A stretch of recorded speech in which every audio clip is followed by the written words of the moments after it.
Okay जी। तो कल आपको आज आपको पीपीटी मिली होगी, एक मिली है पीपीटी? क्लियर है? ये पीपीटी मैंने सेंड करवाई थी, अगर आपको याद हो तो। हम्म। सब क्लियर है ना? ठीक है। तो फिर हम स्टार्ट करते हैं। कितने बच्चे जुड़े हैं भाई अभी? सारे जुड़ चुके हैं? अभी कम है यार, 34 हैं अभी। एक बार जुड़ जाओ, कोई बात नहीं। आंसर तो हम डिस्कस करेंगे ना ji. Maheshwar ji, answer we have to discuss over here, right? So we will discuss answer key over here, questions भी देखेंगे ना, आपको सॉल्व करने के लिए थे वो। अरे कुछ बोल रहे हैं मिली है, कहाँ पे मिलती है आपको पता है?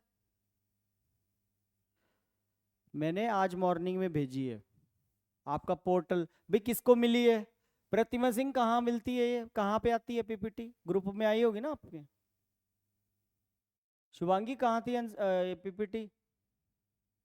हाँ, पता कर लो, कोई बात नहीं, पहली क्लास थी, आपको नहीं पता होगा तो एप्लीकेशन पे होती है, ऐप में होती है। जिन बच्चों को नहीं पता है होगा तो आगे से वहीं पे देख लिया करना। हाँ, ऐप का नाम लिख के दो भाई, क्या है एप्लीकेशन है, सिविल टैप की है ना? हाँ, सिविल टैप के एप्लीकेशन पे आपको मिल जाएगी। तो जिनको नहीं पता होगा कोई बात नहीं, अभी देखना, अभी आंसर करना। कुछ मैंने नए क्वेश्चन इसमें और भी ऐड करे हैं, राइट? जो आपको भेजे थे वो तो ठीक ही है।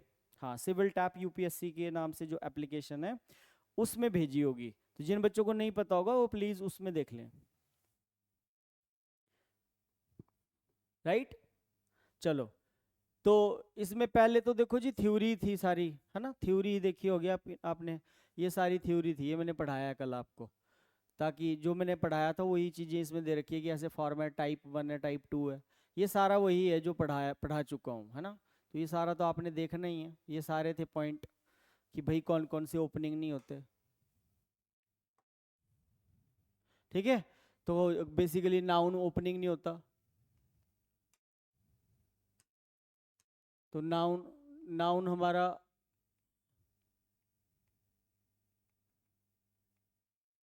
नाउन ओपनिंग नहीं होता है, राइट?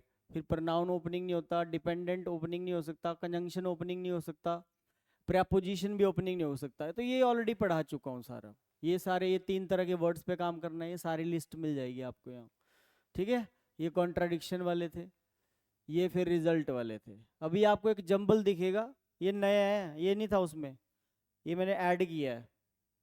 इसको आपने पढ़ना है और अपना आंसर इन 4 ऑप्शन में से बताना है। टाइम लेना, टाइम करके करना है इसको। टेक योर टाइम, टाइम लेना तभी आंसर देना, जल्दी कोई नहीं है।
अभी आप आंसर करते चलेंगे, और आंसर राइट क्या होगा वो हम डिस्कस करके निकाल लेंगे। आपको जो लगता है आप अपना अपना आंसर करते चलो।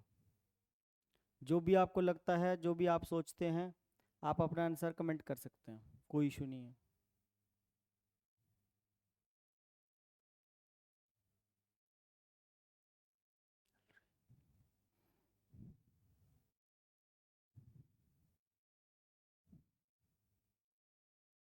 देखो, ए और बी तो आंसर नहीं आ रहा है, सी और डी में ही आंसर आ रहा है।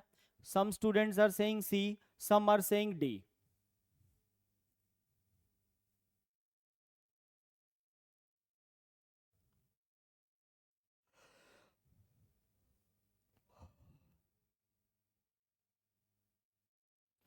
है ना। देखो सिंपल सी बात है, यहाँ पे पहला सेंटेंस मोर ओवर से स्टार्ट हो रहा, तो मोर ओवर तो एडिशन करता है, तो ये तो पहला नहीं है।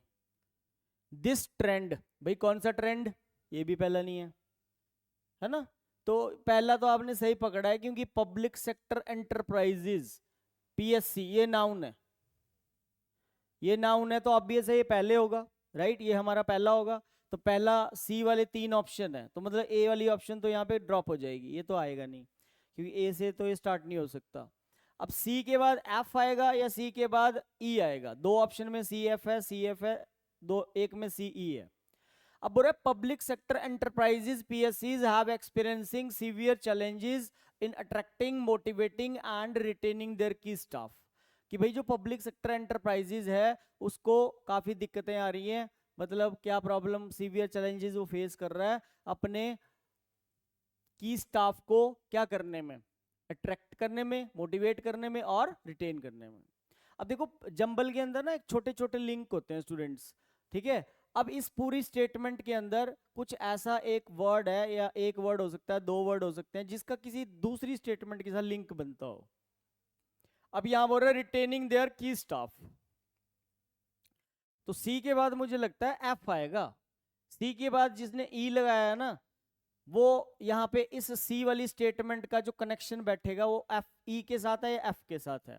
अब देखो एफ बोल रहा है employees in specialist roles especially have become increasingly difficult to retain, यहां पे भी रिटेनिंग वाली बात कर रहा है, राइट, जंबलिंग अपना लिंक खुद देती है। और यहां पर है कि जो एम्प्लॉय जिनके स्पेशल रोल्स हैं, आपको पता है कोई भी कंपनी होती है, कोई भी फर्म होती है,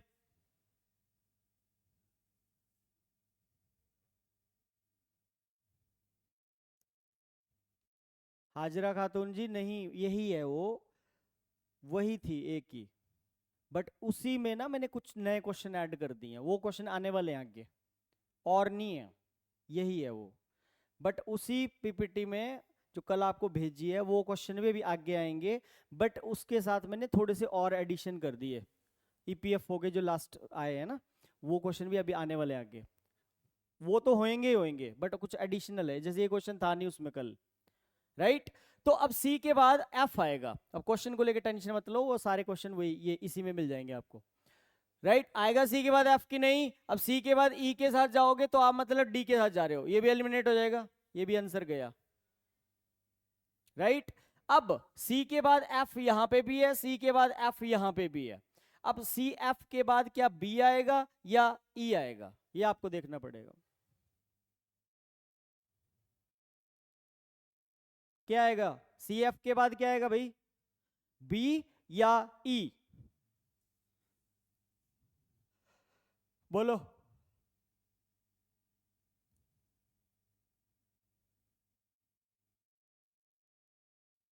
वैसे मुझे ये लगता है कि सी के बाद एफ का जोड़ा आपका सही जाना चाहिए था, क्योंकि इनका कनेक्शन है, लिंक है इन दोनों स्टेटमेंट्स का, क्योंकि हम जानते हैं हर कंपनी में कोई खास आदमी भी होते हैं, स्पेशल रोल वाले बंदे भी होते हैं, जो बैकबोन होते हैं, पिलर होते हैं उस कंपनी के। तो अगर आप सी के बाद एफ लगा रहे हो और एफ के बाद अगर आप ई लगा रहे हो ना, तो इसका कनेक्शन ही नहीं है, आप बोलो सीधा बोल रहे हो आप इसके बाद, वन रीजन इज दैट, ये क्या बात हुई, वन रीजन इज दैट, अरे भाई ये आएगा पहले, क्योंकि यहां बोल रहा है this trend should be a wake up call for the stakeholders to examine, सवाल कर रहे हैं यहां, why employees are seeking better opportunities with private company in India and abroad, ठीक है। अब why है तो दिस इज अ क्वेश्चन, फिर ये जो आप बोल रहे हो ना इसके बाद, ये है इसका पहला रीजन इस क्वेश्चन का, कि why employees are seeking better opportunities with private company in India and abroad, इस क्वेश्चन का question comes earlier than answer is given in this particular statement, कि इसका पहला कारण ये है कि one reason is that young employees lured होता है, अट्रैक्ट हो जाते हैं away by private firms and are more willing to take their professional risk. फिर इसके साथ ई के साथ ये जाएगा, ये एडिशन कर रहा है यहां, जो कल आपको बताए थे words, moreover salaries in PSC are not as competitive as those offered by private और फॉरेन कॉर्पोरेट, राइट। फिर जब ये सारे आइडेंटिफाई कर लेता है तो ये आएगा। तो देखो आंसर क्या बना है, ये आंसर होगा कि नहीं, बोलो। होना चाहिए बी कि नहीं, सी भी रॉन्ग है, राइट। तो थोड़ा सा देखा करो, कुछ नहीं है इसमें, थोड़ा सा भी अगर आप ध्यान से देखोगे तो आप कर जाओगे एग्जाम में। चलो अगला देखेंगे, डायरेक्शन रीड कर लो। ये क्वेश्चन है अब ईपीएफओ वाले, लास्ट ईपीएफओ का जो पेपर हुआ था उसके सवाल हैं ये, देखना जरा ढंग से, हैं, सोच के देना आंसर।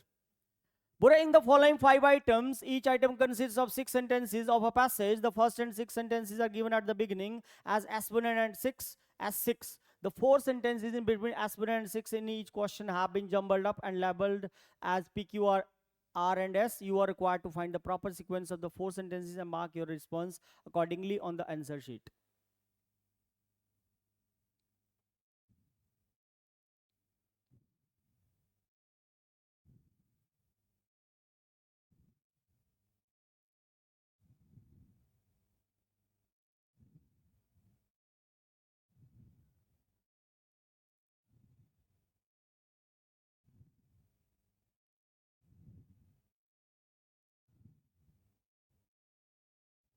Answer.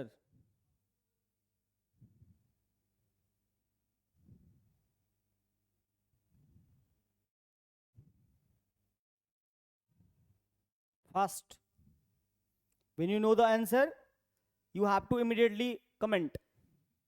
कुछ है ही नहीं है इसमें यार, बी है और क्या, एक ही तो कनेक्शन बनाया और उलझा भी नहीं रहा ऑप्शन में, राइट। सीधा बोला है यहाँ पे, geological mapping when properly done demand skill and judgement. अब इस S1 से आप फटाक से S2 को पकड़ो, तो S2 इसमें मुझे लग रहा है ये जाएगा, पता नहीं, सच मैपिंग वाला। बाकी तो है ही नहीं, ये AP Q S वाला का तो कोई कनेक्शन ही नहीं है इसके साथ, है ना। तो फिर ये Q वाली ऑप्शन है, नहीं कहाँ, R वाली ऑप्शन है, तो R वाली है, तो R वाला तो इसने दिया ही नहीं है, कोई कंफ्यूजन ही नहीं डाला है इसने, तो सीधा हमारा B हो जाएगा। हाँ ये जरूर है कि अगर दो ऑप्शन यहाँ R वाले होते तो हम दो को तो डायरेक्ट एलिमिनेट कर देते, उन दो को ही चेक मारते, लेकिन यहाँ इसने छोड़ा ही नहीं है कुछ ऐसा। इसका बताओ।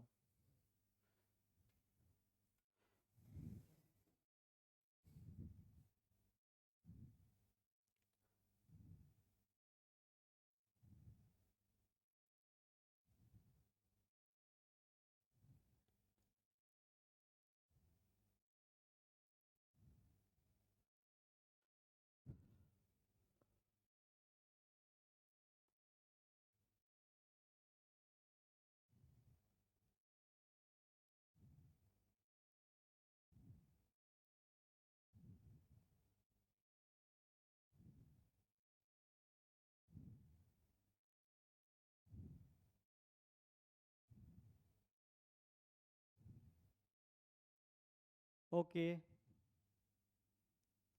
अब इसमें दो ऑप्शन है R वाली, दो ऑप्शन दे रहा है P वाली। सो बोल रहे the history of English literature is usually divided into different periods, है ना। तो भाई हम पढ़ते हैं साहित्य के अंदर, हमें कई पीरियड्स देखने को मिलते हैं लिटरेचर के अंदर, इसका इतिहास देखें साहित्य का तो डिफरेंट पीरियड्स आ गया, राइट। फिर इसमें बोला है तो क्या पीरियड के साथ ये उठा लूंगा, ईच पीरियड हैज यूनिक, नहीं, पहले मुझे डिवीजन करना है उनका। तो scholars often specialise in period such as, medieval period था, रेंसा था, राइट, रोमांटिक एज थी, विक्टोरियन थी, और मॉडर्न भी थी, और भी थी वैसे तो, राइट, एलिजाबेथन भी थी। तो पहले तो इसका डिफरेंट पीरियड्स को डिवीजन करेंगे, तो आर से स्टार्ट होगा, तो मतलब ए और सी ऑप्शन ड्रॉप हो जाएगी, राइट। अब आर के बाद क्यू आएगा या आर के बाद एस आएगा, तो आर के बाद एस देख लेते हैं। आर के बाद एस तो फेलियर टू डिटेक्ट, ये तो बिल्कुल ही गलत हो जाएगा, तो आर के बाद सीधा जाएगा each period has unique features that produce certain family resemblance between the writers of a particular period, मतलब हर पीरियड के अंदर अपने अपने राइटर्स थे, उनकी अपनी अपनी क्वालिटीज थी, है ना, राइटिंग स्टाइल्स डिफरेंट थे, तो बी हो जाएगा, कुछ था नहीं इसमें। चलो इसको बनाओ।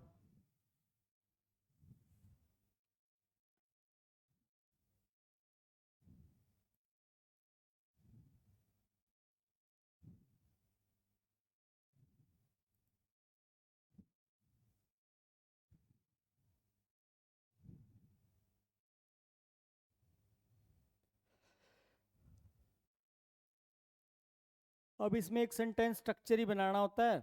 इसमें S1 SQ S1 S6 है नहीं इसमें, राइट। तो ऑब्वियस है यहाँ पे हमें सिर्फ सबसे पहले ये ढूंढना है, उसके बाद हमें ये ढूंढनी है, और इसके बाद हमें ये वाला रूल लगाना है, राइट। तो यहाँ पे हो जाएगा यहाँ से व्हेन योर स्टेटेड प्रिंसिपल्स, ये सब्जेक्ट बनेगा, ये तो वर्ब है, ये तो प्रेपोजिशन है, तो ये होगा सब्जेक्ट शायद। सो इट इज डिफिकल्ट, क्यू से स्टार्ट होगा, क्यू वाली यहाँ पे दो ही ऑप्शन है, मतलब ये दो वाली ड्रॉप हो जाएंगी, राइट। तो अब क्यू के बाद पी आएगा, क्यू के बाद एस आएगा। So it is difficult to practise, Q के बाद एस आएगा, तो आंसर डी है, ये भी कट जाएगा। इसका बताओ।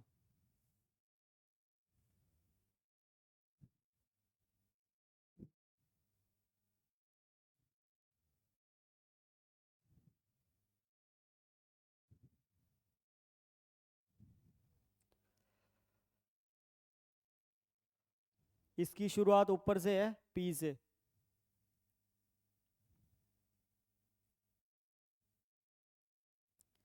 नहीं यार, इसकी शुरुआत पी से नहीं है, ये बाय मिस्टेक मैंने बोल्ड कर दिया, पी से नहीं है शुरुआत इसकी। ये वैसा ही है पिछले की तरह, ये गलती से ऊपर वाला ब्लू कलर चला गया, ये एक ही है। So it is a truth universally acknowledged that people in dire need reach out to their friends and family for assistance, ऐसे बन जाएगा ना। हाँ, A QP, QP, it is a truth universally acknowledged that people in dire need reach out to their friends and family for assistance, बिल्कुल A हो जाएगा ये, बाकी नहीं बनते। पी के बाद एस नहीं आ सकता, people in dire need reach out to their friends and family are for assistance, it is a truth, नहीं, ए होगा। इसका बताओ, ये भी ऊपर से ही है।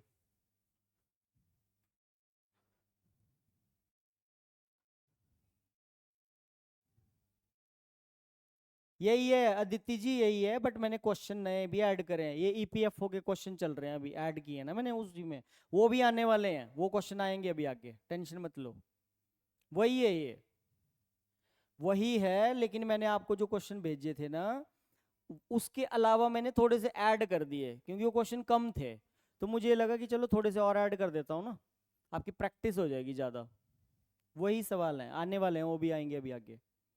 D, right. अब देखो सिंपल सी बात है, यहाँ पे वर्ब जो लग रही है वो वर लग रही है ना, तो वर, अगर वर्ब ये वर लगा रहा है, इसका मतलब वर्ब तो प्लूरल है, राइट, वर्ब तो प्लूरल होता है। तो अगर ये वर्ब प्लूरल है तो ऑब्वियस है इसका सब्जेक्ट प्लूरल होगा। अब सब्जेक्ट प्लूरल कैसे बनेगा, हिज वेंजफुल एंड, क्योंकि कंपाउंड कंजंक्शन होता है, क्यूमुलेटिव कंजंक्शन एंड जो है, दो इसको चीजों को जोड़ रहा है, तो कंपाउंड बनेगा, his vengeful and diabolical nature. So P के बाद आर आ जाएगा, पी के बाद आर कहाँ है, ये है, बिल्कुल डी। यहां से आगे हैं वो जो कल भेजे हैं, वो यहां से आगे हैं। चलो बनाओ इसको अब।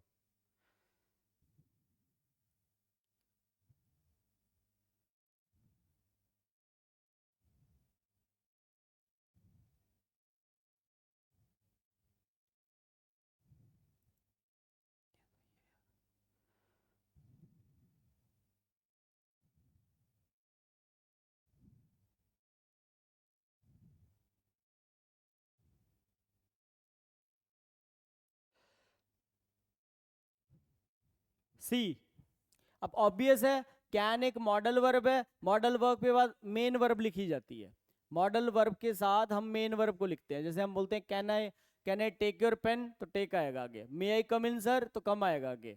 अब अगर यहाँ मेन वर्ब आएगी तो मेन वर्ब तो यहाँ पे शायद यही है, सप्रेस, बाकी तो है ही नहीं, ये प्रेपो है, कंजंक्शन है, ये नाउन है, तो सप्रेस आएगा। तो कैन एनीवन सप्रेस ट्रुथ, है ना, तो एस से स्टार्ट होगा, एस वाली यहाँ पे एक ही ऑप्शन है, सी। इसका बताओ।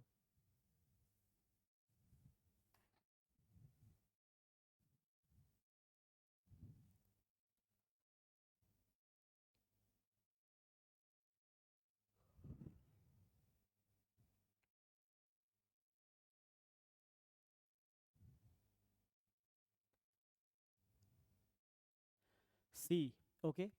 The works of William Shakespeare, right, तो ये पूरा ही सब्जेक्ट माना जाएगा, ये पूरा,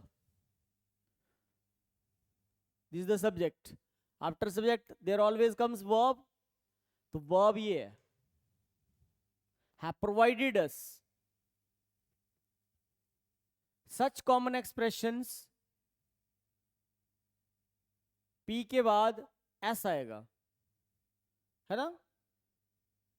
अच्छा, S पहले आएगा. The works of William Shakespeare, P, have provided us S with the number of phrase Q that have become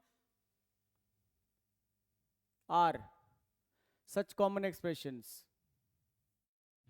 that few realize their sources. ठीक है, इसका बताओ.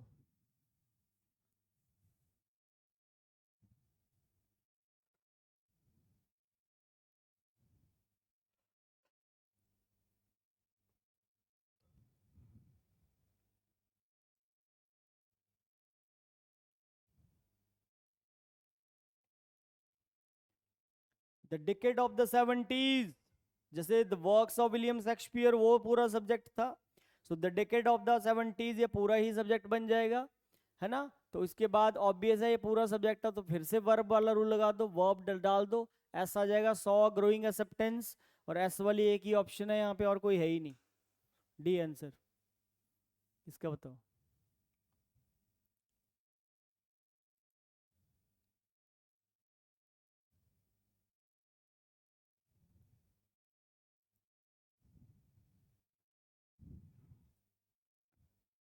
B. Okay, so that rich man, अब that pronoun है यहाँ पे, direction बता रहा है. दैट रिच मैन आर दो हैं, goes on buying things that he already has. S, B. D नहीं होगा हिमांशु, D कैसे नहीं होगा? D कैसे होगा ना, R के बाद आप P बोल रहे हो, तो आप ऐसे बोल रहे हो that rich man that he already has, ये गलती नहीं बन जाएगा? Q, buying things goes on, doesn't make sense. D नहीं होगा, B होगा. That rich man goes on buying things that he already has, होगा B की नहीं? इसको देखो, इसका बताओ जल्दी.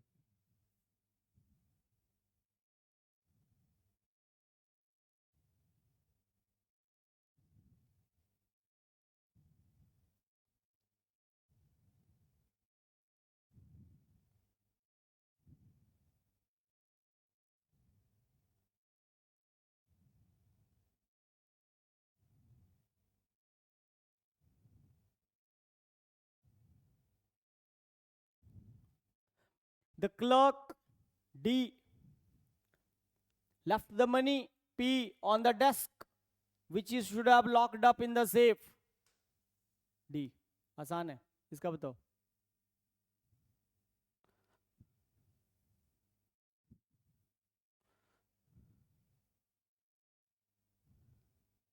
नंबर भी डाल दो, अब तो 6th भी लिखा है, पीछे तो चलो नंबर थे नहीं, इसमें 6th नंबर डाल के आंसर दिया करो तुम लोग, ऐसे पता नहीं लगता किसका आंसर आ रहा है. ए. ओके,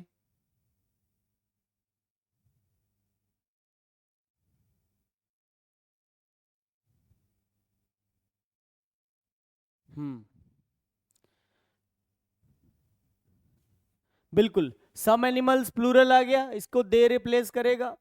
फिर द मदर आ गया, क्यू के बाद तुम पी ले रहे हो, क्यू के बाद पी आ गया, फिर एस आ गया. बिल्कुल. Some animals plural noun, they plural pronoun, the mother singular noun, she singular pronoun. फिर most of the die and only a few of them develop into fishes. इसका बताओ.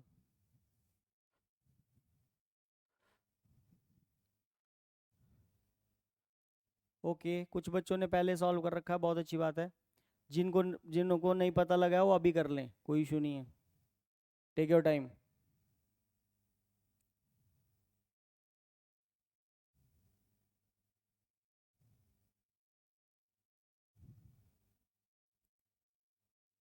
सी आंसर आ रहा है भाई, 7 का सी आ रहा है, सी आंसर आ रहा है. A man wearing dark sunglasses walked into the bank. R. He went up to the teller and held up a hand grenade for all to see. P. Then he shouted, "Give me all your money, all the money in his bank right now." Q. Everyone in the lobby screamed and started running. S. Nervously, the young female teller handed the man 3 bags, big bags loaded with cash. Holding a grenade in one hand and the bags in the other, he walked out of the building. Story C है, इसका बताओ.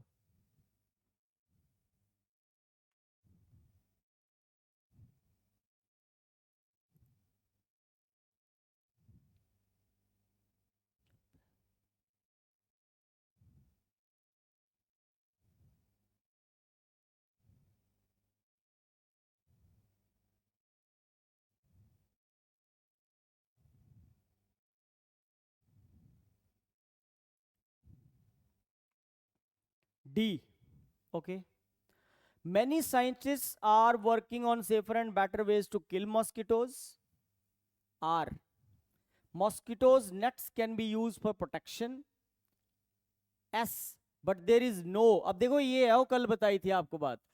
बोल रहा है mosquitoes nets can be use for protection, तो ये positive sense में बोल रहा है ना. जो नेट्स वगैरह हम लगाते हैं गर्मियों में, आपको पता है मच्छर वगैरह होते हैं. So many senses are working on safer and better, ये भी थोड़ा पॉजिटिव में, ये पॉजिटिव के साथ पॉजिटिव लगा दिया. फिर इसके बाद बट आया, तो बट आया तो आगे निगेट कर रहा है, but there is no sure way, ये है वो चीज. तो आर के बाद एस. ठीक है, आंसर डी होगा. ए नहीं होगा आशुतोष. आप ए कर रहे हो, पता आप क्या कर रहे हो, आपने पहले पॉजिटिव लगाया, आप सीधा चले गए इस पे. अगर मैं इसको लगाता हूं फिर ये कहां बैठेगा ना, पहले ये आ जाएगा, फिर इसके साथ ये एक पॉजिटिव और लग जाएगा. Mosquito nets can be use for protection but there is no sure way. ये थोड़ी करते हैं बच्चे दिक्कतें यहाँ, मतलब कुछ का आंसर जाता है यहाँ गलत. तो इसका आप डी करो, बी बिल्कुल भी गलत होगा. ठीक है शिवा चौहान, बी नहीं होगा. पी क्यू बिल्कुल नहीं आएगा. Bringing more these animals into places, इसका कोई कनेक्शन नहीं है पहले के साथ. पी नहीं आएगा, इसका आंसर डी होगा. इसका बताओ.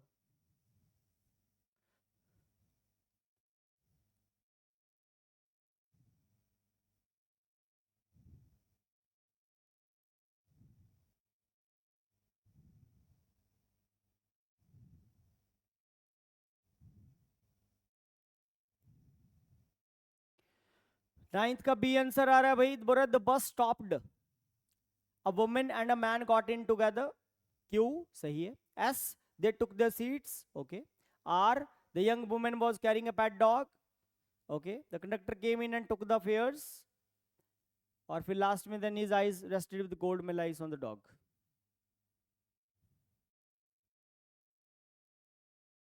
9th का बी आंसर आ रहा है. सब आंसर करा करो तुम लोग. थोड़े से बच्चे कर रहे हैं आंसर, है कितने ये है 53. आंसर 53 कर रहे हो तुम लोग. बी होगा. इसका बताओ.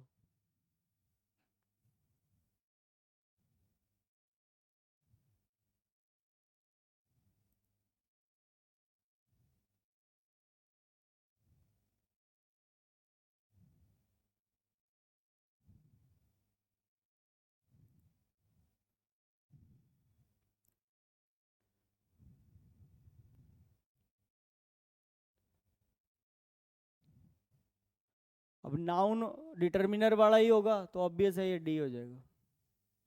ठीक है. These are generated, once generated बाद में आएगा. फिर इसका ऑप्शन खुद से बनाओ, इसका कोई ऑप्शन नहीं है. अपने आप ऑप्शन क्रिएट करो और मुझे बताओ क्या बनेगा इसका आंसर. टाइम लो. इसका कोई ऑप्शन नहीं है.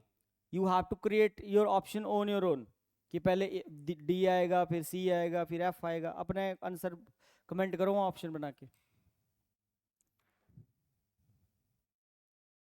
सोचो जरा कैसे बनेगा ये.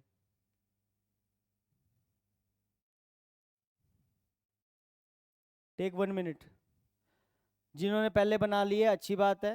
ठीक है. बाकी जो अभी जो जिनको कल पता नहीं लगा पीपीटी कहाँ आई है, तो वो अभी ट्राई कर ले. मैं 30 सेकंड दे रहा हूँ आपको.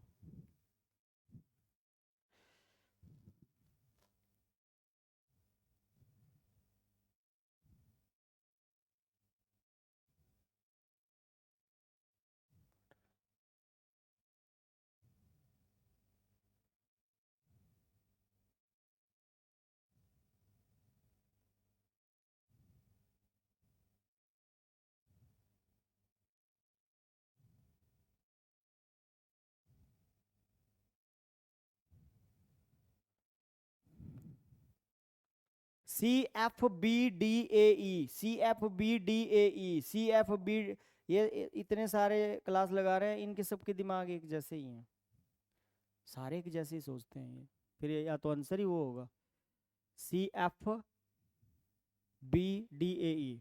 सी तो भैया आपने सही बोला है, ठीक है, स्टार्टिंग तो आप पकड़ रहे हो अच्छी, ठीक है। कंपनीज, क्योंकि ये नाउन हो गया, इस कंपनीज के लिए दे लग गया, तो सी के बाद तो एफ आ जाएगा, सही है। इसके बाद क्या बोल रहे हैं, B, however they can also cause serious problems with their irresponsible behavior।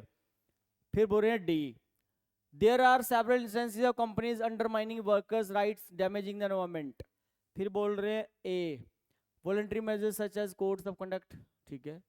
और फिर ए के बाद बोल रहे हैं ये ई, हाँ ये इसमें तो आ गया 10 आ गया, तो फाइनल है, सही है भैया आंसर आपका ये, ठीक है, ये करेक्ट है, your answer is absolutely correct,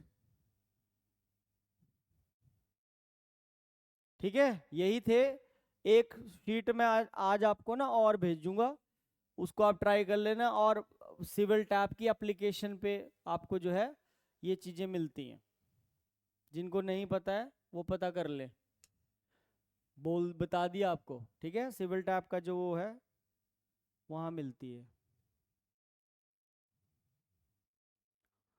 इसमें बोर्ड कहाँ खुलता है यार, हम्म,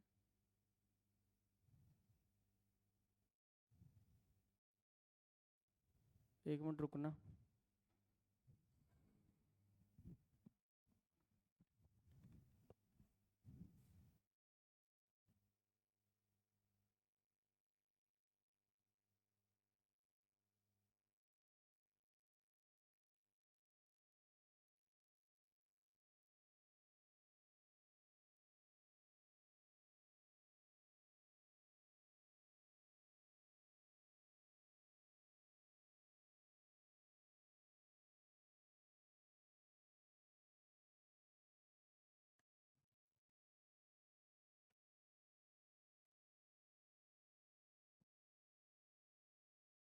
बता दो यार, अदिति को बता दो भाई, कहाँ पे आती है पीडीएफ, सिविल टैप की एप्लीकेशन पे आती है। अदिति जी, सिविल टैप यूपीएससी की कोई एप्लीकेशन है, उस पे आती है। आपका टेलीग्राम ग्रुप है क्या, आप सभी टेलीग्राम उसमें ऐड हो, उसमें डलवा दिया करूँ क्या, बोलो, मुझे पता नहीं है, टेलीग्राम है आपका, है टेलीग्राम, तो कोई बात नहीं, टेलीग्राम पे बोलूंगा उनको कि एप्लीकेशन पे रहने दो, टेलीग्राम पे डाल दिया करो, ठीक है, टेंशन मत लेना। चलो आज थोड़ा ग्रामर करेंगे। अच्छा ये अभी थोड़ा अंडरस्टैंडिंग वाला हमने करा, इस पे और करेंगे क्वेश्चंस, कम है अभी ये,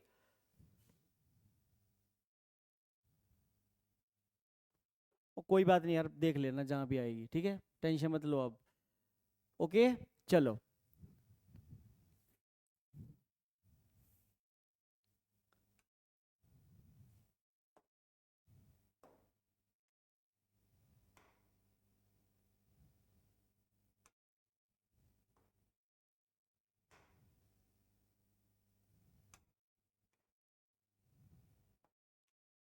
चलो करते हैं, ग्रामर करेंगे आज, थोड़ा सा ग्रामर भी करेंगे।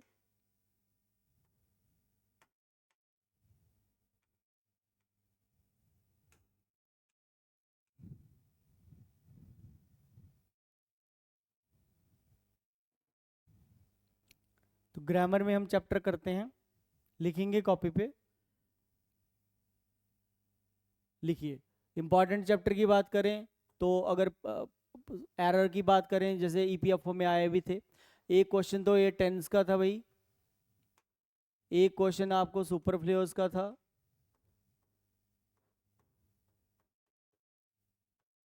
राइट, और एक आधा क्वेश्चन कोई आपको प्रेपोजिशन पे आ जाता है। लेकिन ये ऐसा कोई फिक्स नहीं है भाई ये पिछले बार आया तो ऐसे ही इन्हीं से आएंगे, पर वैसे भी टेंस टून्स के क्वेश्चंस आ जाते हैं, इंपॉर्टेंट है टेंस चैप्टर, राइट। तो थोड़ा सा आगे भी देखेंगे हम, तो टेंस के अलावा और भी चीज़ें आ जाती हैं, ठीक है। तो सबसे पहले आज हम करेंगे स्टार्टिंग, आप लिखना कॉपी पे, एक चैप्टर शुरू करते हैं, और वो चैप्टर है, ये बोर्ड यार नया है, इसका सिस्टम अलग ही है कुछ, जो स्वाइप वाला है ये, ठीक है। ठीक है, तो आज लिखो आप कॉपी पे, चैप्टर करते हैं स्टार्ट, बताओ आपको बेसिक से मैं आपको बताता हूं। एक ना सेंटेंस होता है, एक होता है सेंटेंस,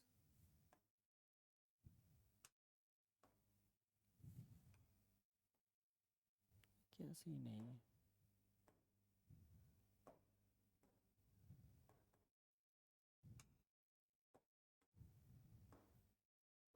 एक सेंटेंस होता है,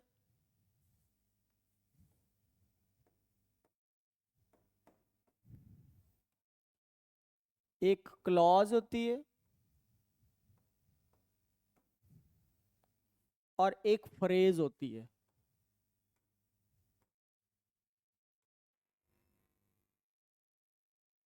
इसमें क्या फर्क होता है? सबसे पहले आपको पता होना चाहिए what is sentence, what is phrase, what is clause. Sentence, phrase और क्लॉज में क्या डिफरेंस होता है भाई? सेंटेंस तो पता ही होगा आपको, what is sentence? A group of words always having complete meaning.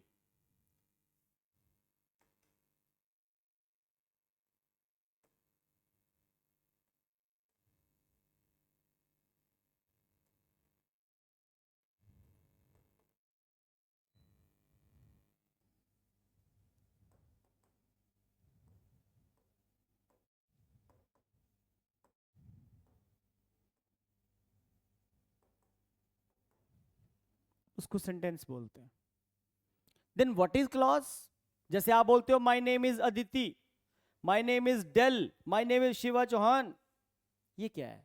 My my name is Ankita Singh, तो ये क्या है? एक कंप्लीट मीनिंग आ रहा है ना इसका। माय नेम इसमें सब्जेक्ट हो गया, इज इसमें वर्ब होगी, जो भी है ना, जो भी आपका नाम है आगे वो आपका ही कॉम्प्लीमेंट हो गया सब्जेक्ट का, मेरा नाम ये है, तो ये कंप्लीट मीनिंग दे रहा है हमें। Clause, what is clause, right? Clause क्या होती है स्टूडेंट्स? ये भी सब्जेक्ट और वर्ब का ही कॉम्बिनेशन होता है। मैं लिख देता हूं, it is the combination of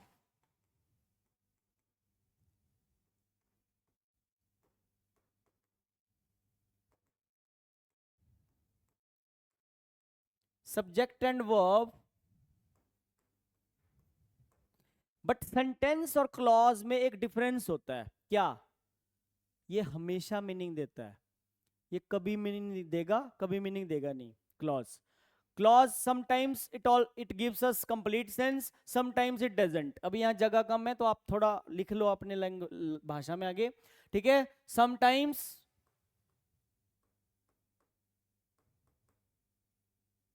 it gives us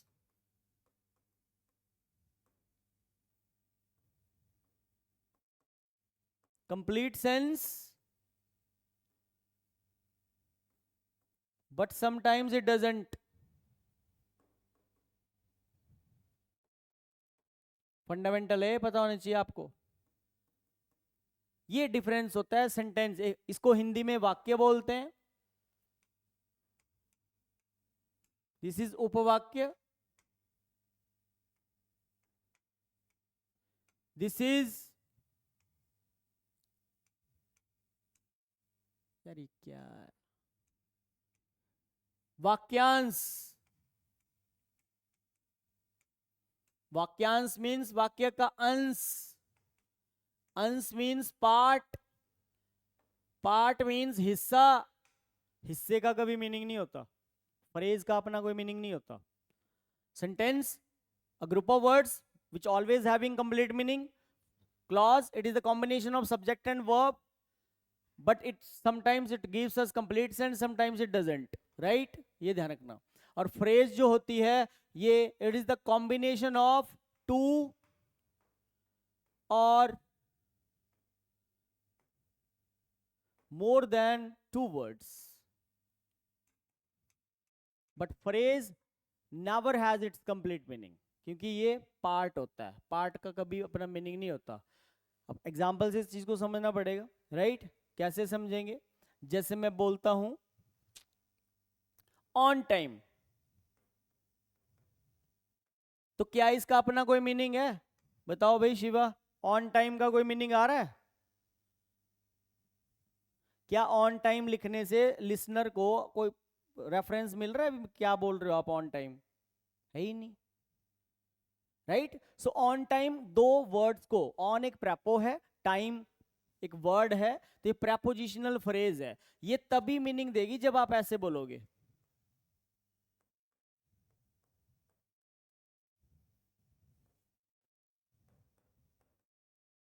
now it has its meaning. I go to college on time, क्योंकि जब मैं ऐसे बोलता हूं ऑन टाइम, तो फिर ये क्वेश्चन खड़ा होता है यहाँ पे कि व्हाट ऑन टाइम, क्या भाई समय पर क्या बोलना चाह रहे हो आप। It doesn't gives us complete meaning, it doesn't give us complete meaning, right. तो फ्रेज का अपना महत्व तभी होता है, इसकी इंपॉर्टेंस तभी होती है when you write it in the statement, right. जैसे और भी होती हैं, ये दो शब्दों को भी मिला के बन सकती है, ये दो से अधिक शब्दों वाली भी हो सकती है। मैं ऐसे भी बोल सकता हूं, in the long run, in the long run,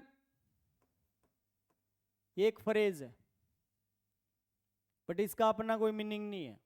हाँ, एग्जाम्पल में when you write it in the statement then it gives us complete sense. जैसे मैं आपको बोलता हूँ, आप अपने फ्रेंड को बोल रहे हो, यार इस बंदे से ना आप दूर रहा करो, नहीं तो कहीं ऐसा ना तुम्हें लॉन्ग रन में पछताना पड़े। ये एरर आया था सीडीएस में, बोला keep him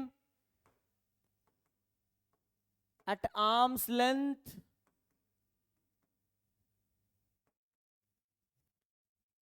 लेस्ट you may repent in the long run।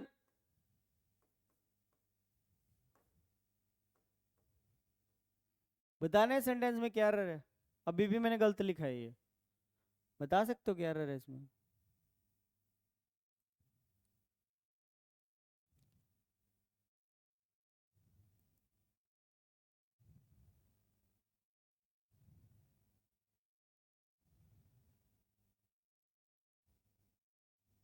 अच्छा,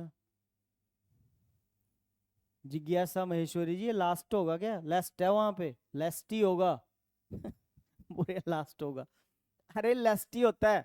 हाँ ये देखो, ये इन्होंने पकड़ा दी थी ने, लेस्ट का पेयर लास्ट नहीं है बेटा, ये लेस्ट ही है ये। इसका जोड़ा में नहीं होता, शुड होता है। इनको लग रहा होगा कि ये वर्ड तो हमने सुना नहीं है। ये भी होता है, ये कंजंक्शन होता है। जैसे आपने, हाँ, जैसे आपने पढ़ा है कि वो इधर के साथ और लगता है कि नहीं।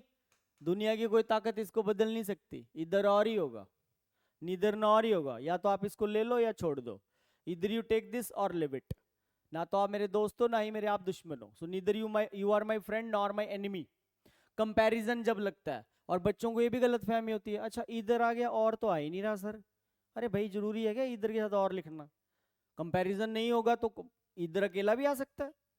ये तब आते हैं जब दो चीजें पैरेलल होती हैं, या तो आप मेहनत करो या पढ़ाई छोड़ दो, इधर यू वर्क हार्ड और गिव अप स्टडीज, तब आएगा ना। भाई कोई भी रास्ता दिल्ली को जा सकता है, यहाँ कहाँ आ रही दो बातें, तो मैं सीधा बोल दूंगा इधर road leads to Delhi, why should I use your और, डायरेक्ट बोल दूंगा इधर रोड लीड्स टू दिल्ली। तो ऐसा नहीं है कि भाई इधर आएगा तो और आएगा ही आएगा, इधर कैसे अकेले भी एग्जाम्पल बना सकते हो आप, ऐसा कुछ नहीं है। बट ये लेस्ट का फिक्स पेयर शुड होता है। ये मैं ऐसे बता रहा हूँ, फ्रेज का यूज कर दिया, ये एरर आया था सीडीएस में तो लिख दिया। और इसमें ये जो इडियम है keep him at arms length, keep at arms length एक इडियम होता है जिसका मतलब होता है दूरी बना के रखना। तो आप किसी को बोल रहे हो भाई इससे दूरी बना के रखा करो, कहीं ऐसा ना तुम्हें बाद में पछताना पड़े।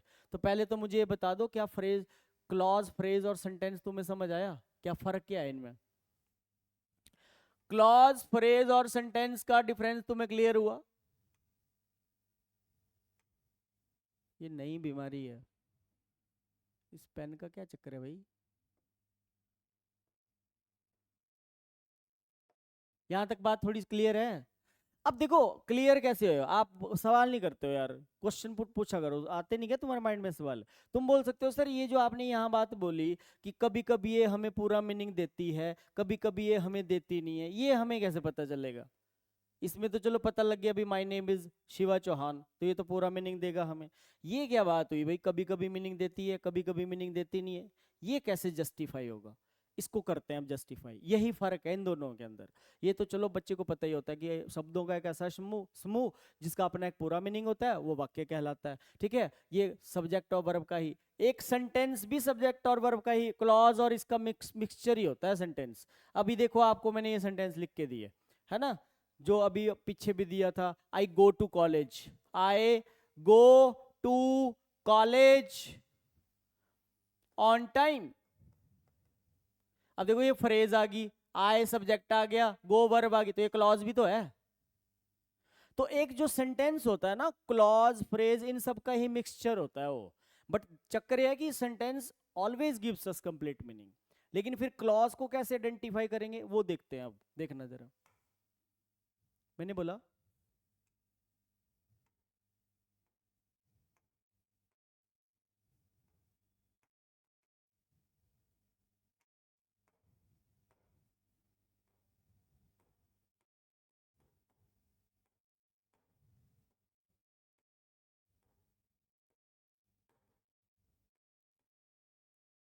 ये एक सेंटेंस है या दो है, ये बताओ।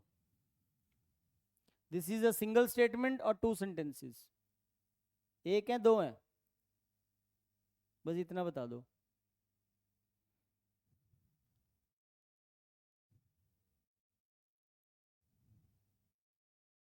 ये एक वाक्य है या दो है? ओके, अंकिता सिंह जी बोल रहे हैं एक है, ज्यादातर यहाँ दो बोल रहे हैं, एक दो एक दो। ये देखो आशुतोष ठाकुर जी ने अगला आंसर भी दे दिया, बड़े एडवांस हो यार आशुतोष। अ- अंशु अंशु सॉरी, मैं आशुतोष पढ़ रहा हूँ उनको, अंशु ठाकुर, अंशु ठाकुर जी। ठाकुर जी बड़े एडवांस है भाई, इन्होंने अगला आंसर स्टेप भी बता दिया। ठीक है, देखो जी ये दो नहीं है, हाँ दो क्लॉजेज है इसमें, बिल्कुल सही बोल रहे हैं। ठीक है, सेंटेंस ये एक ही है, ये वाक्य एक ही है, बट इसमें क्लॉजेज दो हैं। देखो ना, दो एस और वी के पेयर बन रहे हैं इसमें। ये पहला, अरे यार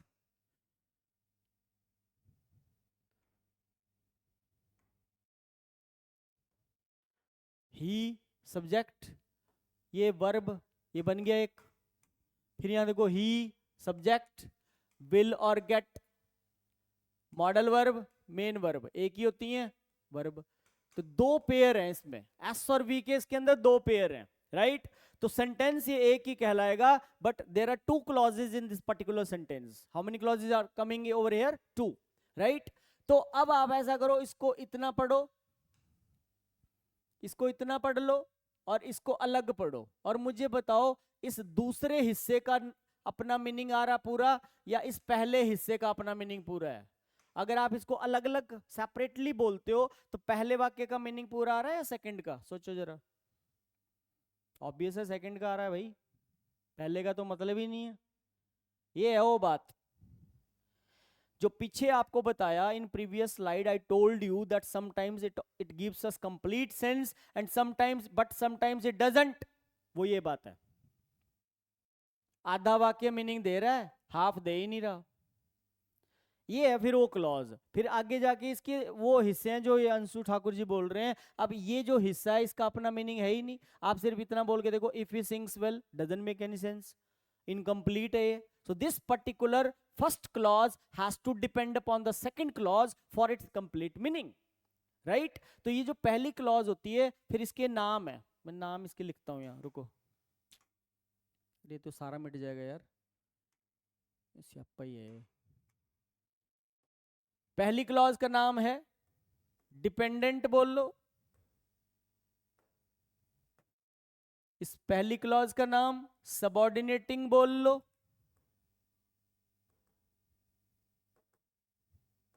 और इसका तीसरा नाम इफ क्लॉज बोल लो, क्योंकि ये कंजंक्शन इफ से भी स्टार्ट होता है ना ये सेंटेंस। वैसे ऐसा जरूरी नहीं है, फिक्स थोड़ी है कि इफ से स्टार्ट होगा। Any connector can come over here. आप यहाँ अनलेस लगा दो, अनटिल लगा दो, इफ लगा दो, व्हेन लगा दो, ऑल्दो लगा दो लगा दो, आफ्टर लगा दो, बिफोर लगा दो, वो मैं सारी लिस्ट आपको आगे दूंगा। ये डिपेंडेंट क्लॉज किसी भी कंजंक्शन से शुरू हो सकती है, बट इन जनरल जब हम क्लॉज को पढ़ाते हैं तो इसमें इफ का ही एग्जाम्पल देके टीचर द्वारा समझाया जाता है, तो इसका नाम इसलिए इफ क्लॉज भी पढ़ा है, राइट। तीन नाम है जी इसके। और ये जो सेकंड वाला हिस्सा है ये अपने मीनिंग में परिपूर्ण है, कंप्लीट है, ये प्रधानाचार्य है इस सेंटेंस का, मुख्य क्लॉज है ये, तो इसको इसका नाम पड़ा है इंडिपेंडेंट क्लॉज बोल लो।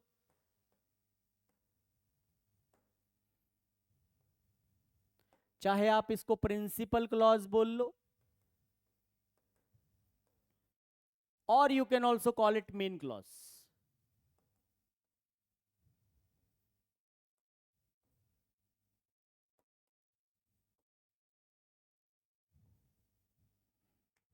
बताओ यहां तक बात क्लियर है? अब सबसे बड़ा दिक्कत ये भी होता है कि ये both the clauses can be interchanged also, reverse भी हो सकती हैं। आप इंडिपेंडेंट क्लॉज से भी सेंटेंस स्टार्ट कर सकते हो, you can interchange it also. You can also speak like this, he will get a prize if he sings well. हाँ जी क्लियर है यहां तक? बोलो क्लॉज इंटरचेंज हो सकती है कि नहीं? ऐसा थोड़ी है कि मुझे कंजंक्शन वाला डिपेंडेंट ही पहले लिखनी है, आप उल्टा करके बोल दो। पेपर में ज्यादातर रिवर्स ऑर्डर में आते हैं इसके प्रॉब्लम्स। तो ऐसा कुछ फिक्स नहीं है कि हम ये, अब आप बोल सकते हो सर हमें कैसे पता लगेगा, हाउ कैन वी आइडेंटिफाई कि कौन सी क्लॉज पहले आ रही है? ये लगता है इसकी पोजीशन से पता। कंजंक्शन जहां पे लिखा होता है, अगर ये जितने पहली बात तो कनेक्टर वाला जो हिस्सा होता है ना, ये हमेशा ही डिपेंडेंट होता है। कंजंक्शन के साथ जो सेंटेंस लिखा होता है आगे, वो डिपेंडेंट क्लॉज कहलाती है, राइट? और ये कंजंक्शन अगर शुरू में लग रहे हैं, if the connectors are coming at the beginning of the sentence, तो समझ आना डिपेंडेंट क्लॉज पहले लगी है, सीधा ही दे रहा है ये। लेकिन जब आप इसको इंटरचेंज करोगे तो फिर आप ऐसे बोलोगे, he will get a prize if he sings well, फिर ये मिडल में जाके कनेक्टर बन जाएगा। इसकी पोजीशन से पकड़ता है कंजंक्शन की कि कौन सी क्लॉज पहले लग रही है, राइट? तो ये बड़ा इंपॉर्टेंट कॉन्सेप्ट है, आपको पता होना चाहिए। तो मुझे बताओ इसमें क्या एरर है?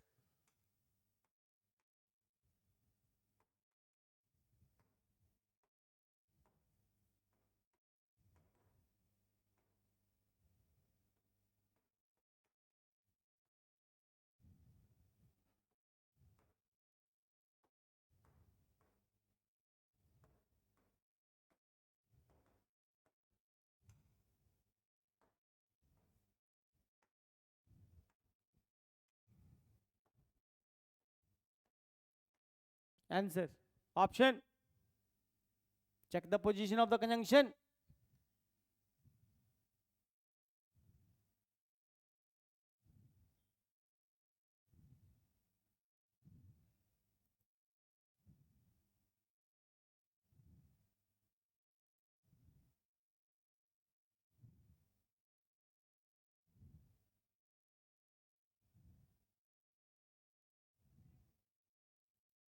सी, वेरी गुड, पकड़ना है, जितने जल्दी पकड़ोगे आपका फायदा है। आपको आपने एकदम देखा कि यार I shall tell him about your success, I shall tell him about your success, ये रिजल्ट है।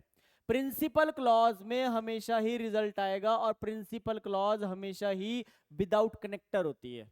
यहां से इसको हम पकड़ लेते हैं, राइट? क्योंकि कंजंक्शन जो व्हेन था, ठीक है, जो कंजंक्शन ऑफ टाइम है वो मिडल में चला गया है, और कंजंक्शन वाला पार्ट डिपेंडेंट है। सिर्फ मैं इतना ही बोलूं, when I shall see him doesn't make any sense, तो इसमें फ्यूचर नहीं लिखा जाता, इसमें फ्यूचर नहीं आएगा। अब दो तरह के कंजंक्शंस होते हैं स्टूडेंट्स, जो अपने साथ फ्यूचर टेंस कभी नहीं लेते। कंजंक्शन ऑफ टाइम होते हैं और कंजंक्शंस ऑफ कंडीशंस होते हैं। उसकी मैं लिस्ट आपको दे देता हूं, जिनके साथ आपको विल और शैल कभी नहीं लगाना, right?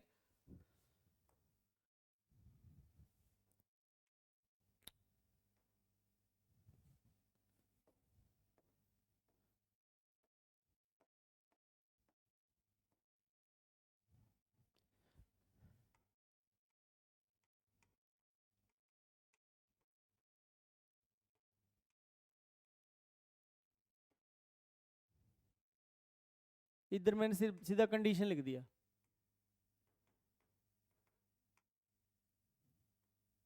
Condition, conjunctions of time and conjunctions of conditions never take future tense with them। Time वाले लिख देता हूं पहले,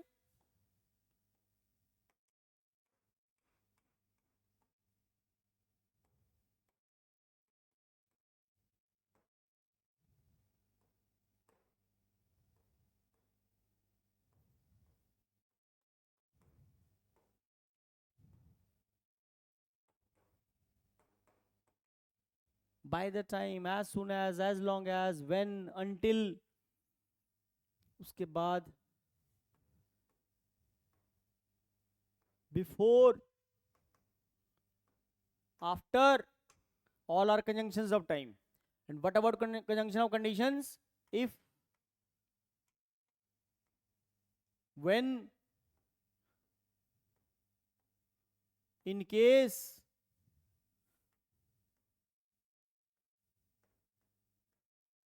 supposing,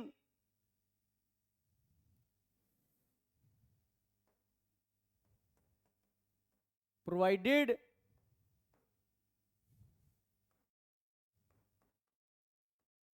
provided that, ये सारे होते हैं। बताओ, कभी ऐसे बोलूंगा by the time we will reach the station the train will have left, गलत नहीं है ये? कैसे बोलोगे आप? By the time we reach the station. By the time conjunction of time है, उसका फ्यूचर लिख ही नहीं सकते, आगे आ सकता है। एक क्लॉज में कभी भी याद रखना, 2 टाइम्स फ्यूचर टेंस नहीं लिखते इंग्लिश में, 2 बार कभी भी फ्यूचर टेंस को नहीं लिखा जाता है, ठीक है? और देखो मैंने ऐसे बोला वो आएगा,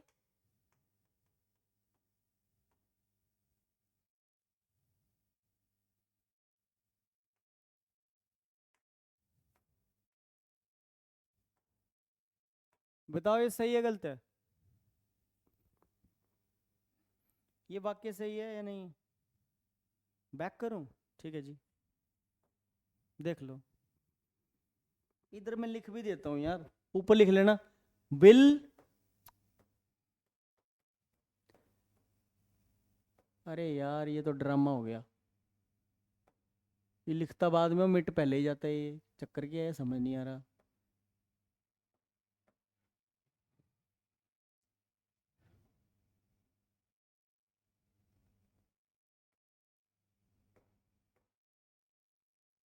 विल शैल नहीं लगाना इनके साथ कभी भी, इन सब के साथ।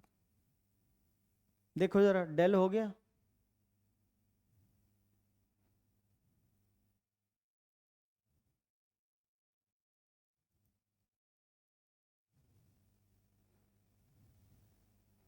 बढ़ू आगे, बोलो। ओके जी, ठीक है, तो conjunction of time, conjunction of condition अपने साथ फ्यूचर नहीं लेते। मैं पूछ रहा हूँ ये वाक्य सही है गलत है? हाँ जी अंकिता सिंह जी बताना जरा, सही है गलत है ये?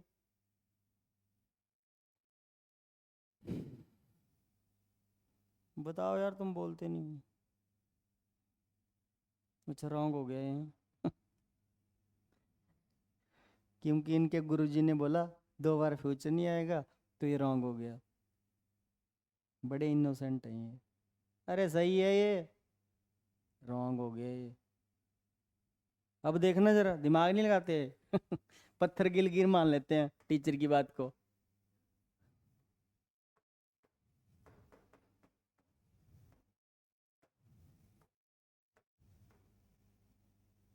कुछ फर्क नजर आ रहा दोनों में?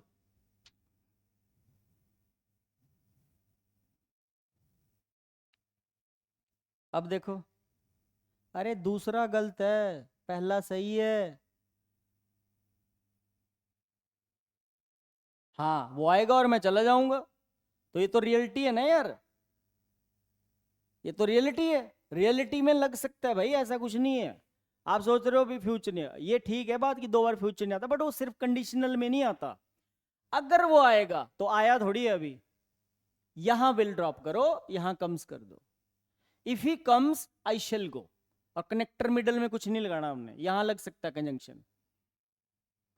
He will come I shall go, and यहां लग जाएगा क्योंकि ये रियल है। कंडीशनल सेंटेंस में मिडल में कोई आप कॉमा का यूज कर सकते हो मिडल में, बट कोई एंड देन ये बोलने में अच्छे लगते हैं बट लगते नहीं है क्लॉज वाली सेंटेंसेस में। So if he comes I shall go, result future है, कंडीशन प्रेजेंट में लगेगी, यहां नहीं आएगा। तो ऐसा नहीं है, रियलिटी में लग सकता है। रियलिटी में अगर स्टेटमेंट रियल है तो यू पीपल कैन यूज, मतलब we can use will in both the clauses, but in conditional statements future tense 2 times नहीं लगता है। यही सेंटेंस रिवर्स भी हो सकता है, I shall go if he comes. भाई मैं चला जाऊंगा अगर वो आएगा, मैं चला जाऊंगा अगर वो आएगा, तो अब आया नहीं है वो, कंडीशन कर रहा हो, इमेजिन कर रहा हो, राइट? तो ये थोड़ा ध्यान रखना आपने। चलो अब इसी क्लॉज को थोड़ा आगे हम स्ट्रेच करेंगे।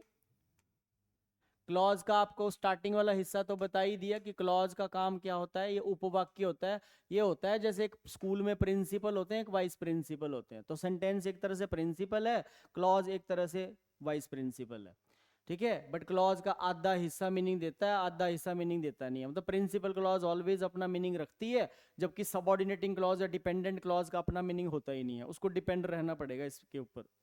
अब इसके अंदर इसके फिर वो है, इसके स्ट्रक्चर है, फॉर्मेट है, राइट। इसके अलग अलग तरह की कंडीशंस होती हैं, कैसी कैसी होती हैं देखते हैं। पहली,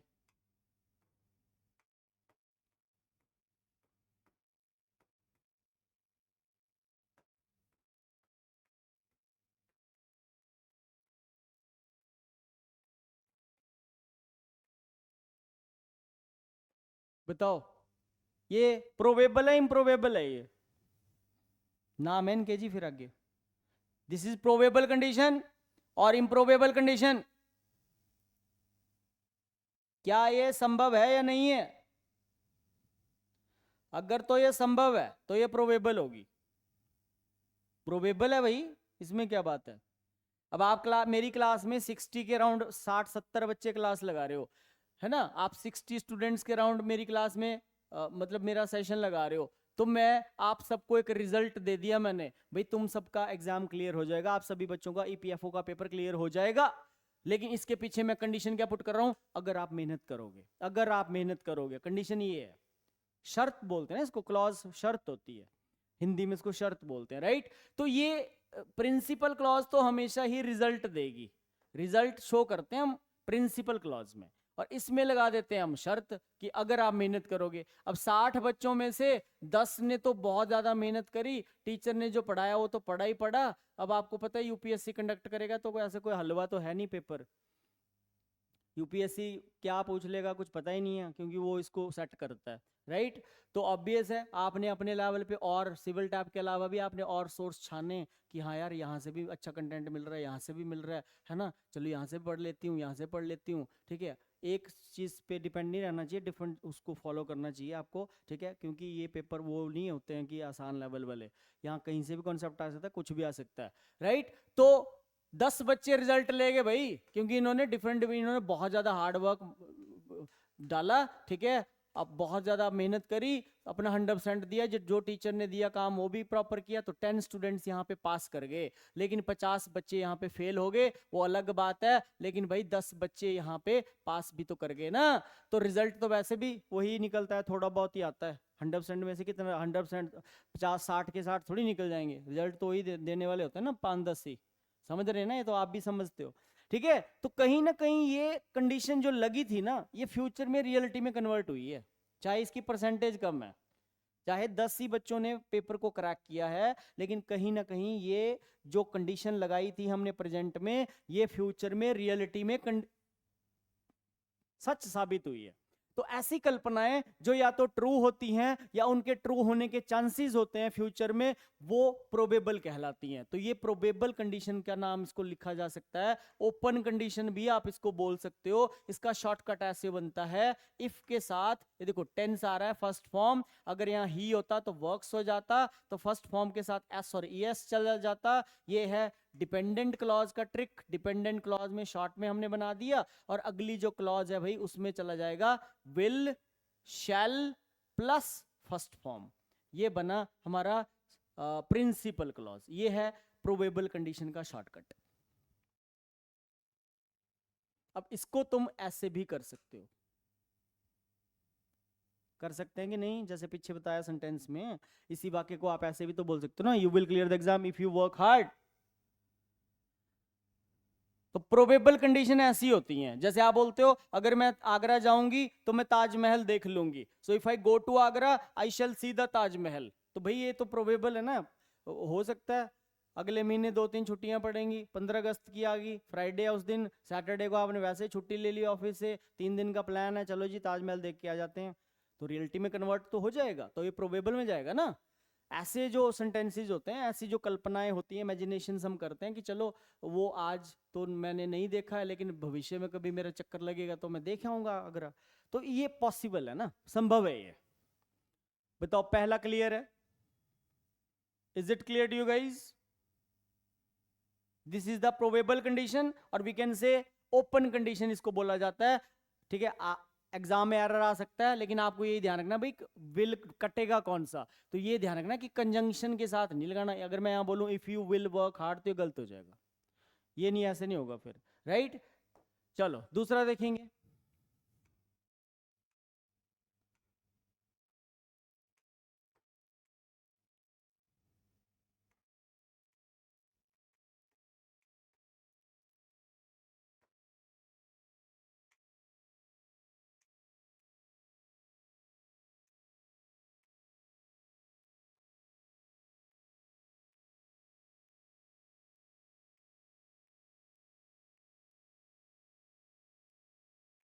इसमें बताओ ये सही है गलत है?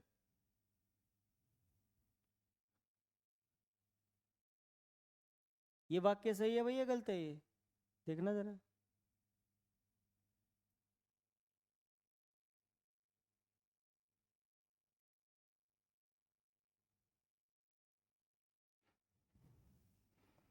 Is this statement correct, or you people want to make it correct?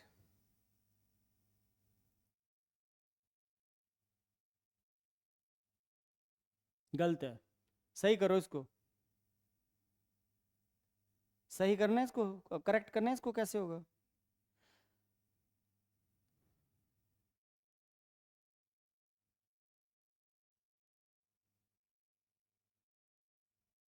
Error कहाँ पे है इसमें?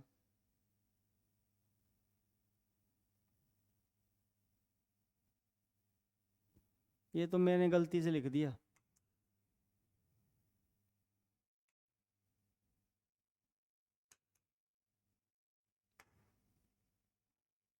यहाँ ना इट नहीं है, यहाँ पे दे है। इट नहीं है यहाँ, दे है। अब बताओ एरर।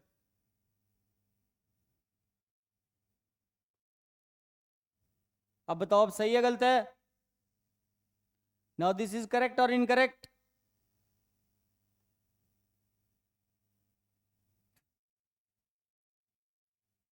सही करो फिर इसको। सौम्यदीप, सौम्यदीप ठाकुर जी बताएंगे सवस। Soumyadeep, now now where is the problem, what do you think?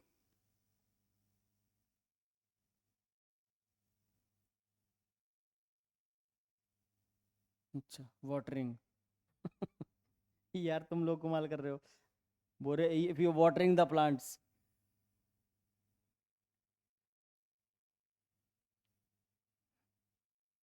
ये है आकांक्षा जी का आंसर सही है।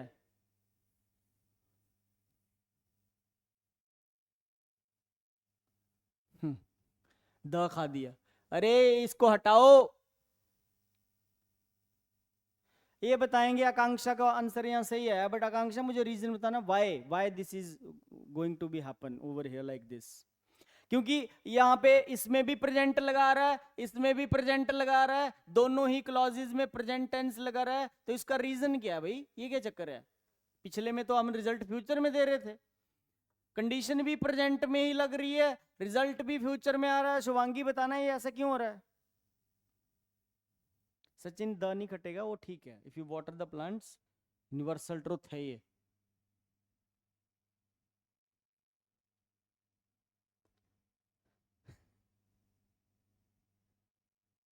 सौम्य सौम्यदीप ने रिवर्स कर दिया। रिवर्स थोड़ी करना है यार, मैंने रिवर्स करने थोड़ी बोला है, आपने वैसे लिख दिया है।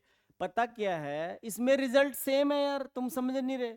यहाँ पे तो मैंने कंडीशन लगाई, यहाँ मैंने कंडीशन लगाई भी, आप लोग मेहनत, यदि आप मेहनत करोगे तुम्हारा पेपर क्लियर हो जाएगा। 10 ने मेहनत करी पास कर गए, 50 ने मेहनत करी फेल हो गए, रिजल्ट वेरी नहीं हो रहा है यहाँ। तुम बताओ, दुनिया, इस दुनिया का, ब्रह्मांड का कोई भी इंसान जब पौधों को पानी देगा तो वो ग्रो ही करेंगे। ये ऐसा है कि ये ऐसा तो है नहीं कि सचिन कुमार पांडे जी पानी देंगे तो मुरझा जाएंगे, और कृष्णा चंद्रा देंगे पानी तो खिल जाएंगे फूल। कमाल कर रहे हो यार तुम। अरे रिजल्ट सेम है, ये फैक्ट है, ये है फैक्ट है कि नहीं? अरे कोई भी इंसान जब पौधों को पानी देगा तो वो ग्रो ही करेंगे। बताओ, फैक्ट नहीं है ये? If you heat the ice, it turns into water. Factual statement है यार ये, इसमें रिजल्ट 100% सेम रहेगा।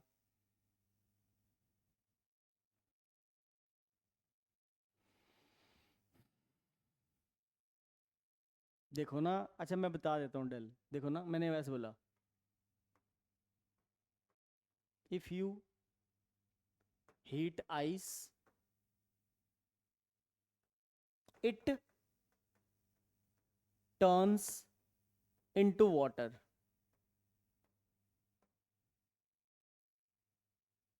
Right. If you work hard, इन दोनों में फर्क जानने की कोशिश करना जिसको समझ नहीं आया हो। You will clear the exam. देखो, आप सभी बच्चों को मैंने ऐसे बोला कि अगर आप मेहनत करोगे यार तो आपका पेपर सब बच्चों का क्लियर हो जाएगा। तो ऐसा तो होता नहीं है ना कि सारे, मैं बढ़िया इतना आज्ञाकारी तो हो नहीं आपकी, मैंने बोला तुम दिन रात करने एक लग गए और 100 में से 100 ही पास हो गए। कुछ तो फेल होंगे, कुछ पास हो जाएंगे। तो इसमें ना ये जो ये चीज है ना, रिजल्ट ये डिफरेंट आ रहा है, ये रिजल्ट यहाँ वेरी कर रहा है, मतलब ये डिफरेंट होगा रिजल्ट। सेम नहीं हो सकता कि 1000 बच्चा सिविल टैप में एजुकेशन ले रहा है और सब पे हम ये कंडीशन लगा रहे हैं, ठीक है। और जो है जैसे मैंने बोला था कि तुम जो है इनाम जीत के लाओगे अगर तुम अच्छा गाना गाओगे, तो हो सकता है कि वहां पे तुमसे अच्छा हमारे सिविल टैब में मान लो कंपटीशन है, एक लड़का है लड़की है, उसकी वॉइस बड़ी अच्छी है, बड़ा मीठा हो गाता है, तो उस पर फ्यूचर प्रेजेंट में रहते हो, भविष्य के लिए हम कल्पना कर रहे हैं कि ही विल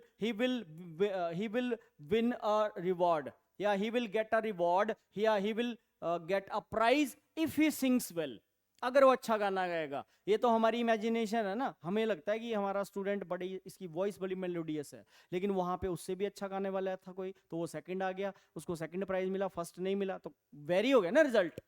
तो यहां तो रिजल्ट वेरी हो सकता है, ये लॉजिकली करेक्ट है कि 1000 में से 500 बच्चे पास करके 500 फेल हो गए। जैसे स्कूल में भी रिजल्ट आता है तो कुछ बच्चे फेल भी हो जाते हैं, तो रिजल्ट वेरी हो रहा है। लेकिन यहां पे ऐसा नहीं होगा। जब भी कोई इंसान हीट करेगा, आइस को हीट करेगा, तो उसका रिजल्ट यही आएगा, इसलिए फैक्ट है। फैक्ट नहीं समझ रहे हो आप? फैक्ट क्या होता है? फैक्ट होता है जो चीज मतलब जिसमें रिजल्ट चेंज नहीं हो सकता, जिसमें रिजल्ट सेम है। जैसे हम बोलते हैं the sun rises in the east, the sun rises in the east, है ना, तो ये एक यूनिवर्सल ट्रूथ है, ये भी एक फैक्ट है।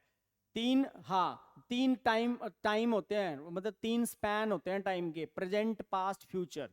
तो पास्ट में भी the sun rises in the east, past में भी वैसे ही होता था, अभी भी वैसे ही होता है, फ्यूचर में भी वैसे ही होता रहेगा। सुबह होती है, रात होती है, ऐसा तो होगा नहीं, ये तो नेचुरल चीजें है ना यार, समझ रहे हो। नदी बहती है, ठीक है, सूर्य चमकता है, तो ये तो परमानेंट एक्शंस है, रिपीटेड एक्शंस है, बार बार होने वाले एक्शंस है ना। The sunrise in the east को यूनिवर्सल ट्रूथ क्यों बोलते हैं? क्योंकि वो भाई हर हर टाइम पे वो स्टेटमेंट वैलिड है वो। तो कोई भी ऐसा पॉइंट जो हर जगह वैलिड है, ये चीज, इसका रिजल्ट कभी चेंज ही नहीं होगा, इसलिए इसमें दोनों ही क्लॉजेज में प्रेजेंट टेंस ही लिखा जाता है। मैं अगर ऐसे बोलूं it will turn into water, तो ये फिर ये बन जाएगा। जो प्रोबेबल कंडीशन होती है उसका शॉर्टकट तो ये होता है कि इसको प्रेजेंट में कंडीशन लगती है, फ्यूचर में भविष्य में हम रिजल्ट करते हैं, जहां पे रिजल्ट वेरी करता है। लेकिन जहां पे रिजल्ट ऑलवेज सेम रहता है, वहां पे कंडीशन भी आपकी प्रेजेंट में लगती है और रिजल्ट भी आपका जो है प्रेजेंट में ही आता है। इसको बोलते हैं जीरो कंडीशन।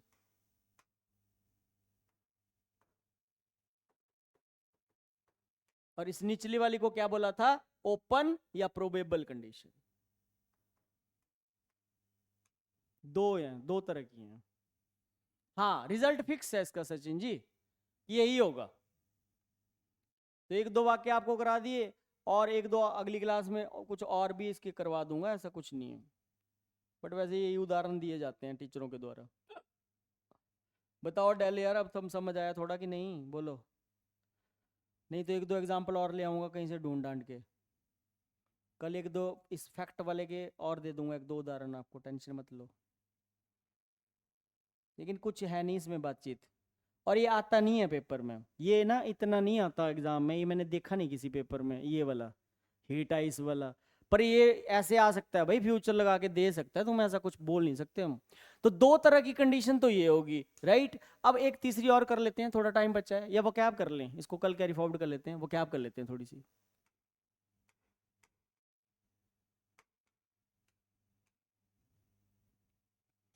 वो कैब और इडियम्स कर लेते हैं यार।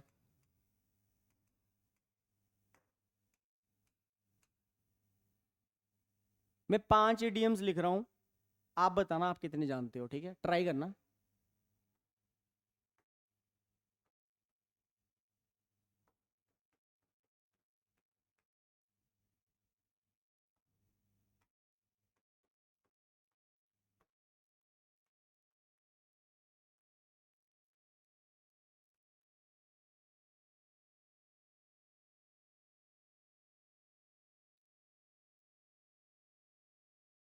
ऑप्शंस चॉइस क्या होता है, किसी का आता हो?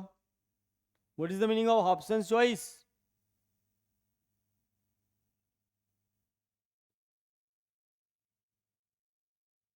इसका इसका पीपीटी देना है, दे दूंगा, क्लॉज का भी कंटेंट भेज दूंगा आपको, ये सब कुछ मेरे पास लिखा हुआ है। कंटेंट आपको मिलता रहेगा, जैसे मैंने आज क्लॉज, फ्रेज और सेंटेंस पढ़ाया, ये आ जाएगा आपके ग्रुप में, आ जाएगा। एक मिनट रुको यार,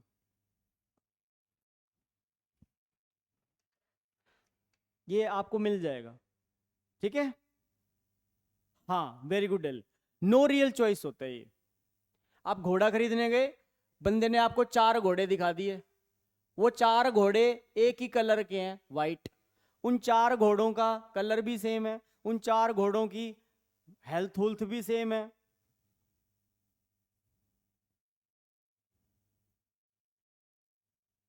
हाँ मैं बता देता हूँ, बुक बता देता हूँ आपको, जिसमें आपको क्लियरली मिल भी जाएगा कंटेंट, ठीक है। सेम है वो घोड़े। अभी बुक मत लो, अभी तो आपने फीस भरी है, पढ़ लो यार, थोड़ा सा समझ आने लगेगा फिर मैं बता दूंगा बुक भी। कितना पैसा खर्च करोगे? अभी पढ़ो, अभी क्लास से पढ़ लो, अभी जो कंटेंट भेजूंगा बहुत भेज दूंगा, ठीक है। थोड़े टाइम, 1 2 4 क्लास लगने दो, उसके बाद मैं बता दूंगा बुक भी, ठीक है। सेम है ये घोड़े। अब देखो, हम मार्केट में कुछ खरीदने जाते हैं तो हमें शॉपकीपर डिफरेंट डिफरेंट जो है वैरायटी की आपको सूट्स वगैरह, टॉप्स, जीन्स दिखाते हैं, फिर आप एक बेस्ट पिक करते हो कि यार ये कलर मेरे पे अच्छा सूट करेगा, ये मुझे इस फिटिंग का कपड़ा चाहिए, राइट, तो मैं ये लूंगी। लेकिन कोई चीज है, अब आप किसी दुकान में चले गए और बंदे ने आपको 4 4 टी शर्ट्स दिखा दी, या बहुत सारी टी शर्ट्स दिखा दी 4 5, और वो ब्लैक कलर की हैं, कोई इसमें फर्क ही नहीं है, तो आपके पास क्या चॉइस है? कुछ भी नहीं है। वो है ये ऑप्शन चॉइस। जब आपके पास कोई रियल ऑल्टरनेटिव नहीं बचता, ले लो फिर एक आधी कोई और, उसमें ठीक है भाई, अब कोई तो और तो आसपास दुकान है नहीं, आपको जरूरत है कपड़ों की, तो चलो यार ले लो, चक लो एक आधी, फिर उठा लो, फिर उसमें क्या है, राइट। तो option choice means a choice which has no real option।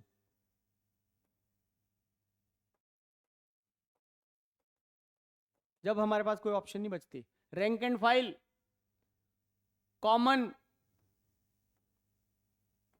Ordinary,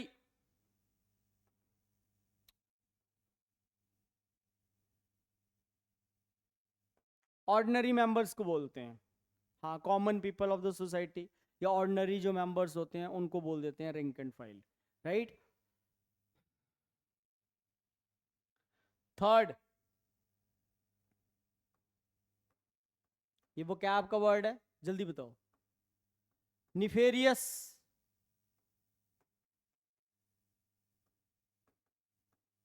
atrocious. In 2 words के मीनिंग कोई बच्चा बता सकता हो? निफेरियस कौन होता है भाई? Who is nefarious? ग्रुप और कंपनी।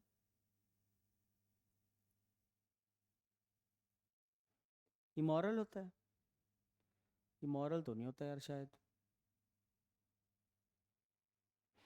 निफेरियस होता है नोटोरियस। अब नोटोरियस का बता दो, ये तो आना चाहिए। Who is notorious?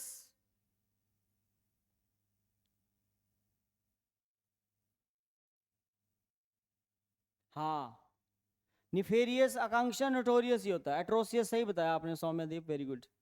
Famous for bad thing, बिल्कुल आकांक्षा, यही होते हैं, सोशली बैड रेपुटेड होते हैं ये, इनका समाज में कोई रिस्पेक्ट नहीं होता। उसको निफेरियस बोल दो, नोटोरियस बोलो। एट्रोसियस क्रूअल होता है, ये ठीक बोल रहे हैं, ये क्रूअल होता है, ठीक है, निर्दयी होता है, ठीक है। और निफेरियस और नोटोरियस होते हैं those people who are known for bad works, या those people who have no good reputation in the society. जितने भी आतंकवादी वगैरह होते हैं उनके नाम से पहले लग जाता है the nefarious terrorist, the notorious terrorist, right. और नोटोरियस का जो ऑपोजिट होता है वो हो जाता है हमारा एमिनेंट, ये होता है पॉपुलर। गुड वर्क्स, अच्छे काम करने वाला बंदा ये होता है, ठीक है, जो अच्छे काम करता है उसको ये बोलते हैं। स्टब क्या होता है? What is the meaning of stub? हाँ, बदनाम, एग्जैक्टली। स्टब क्या होता है भाई? What is stub?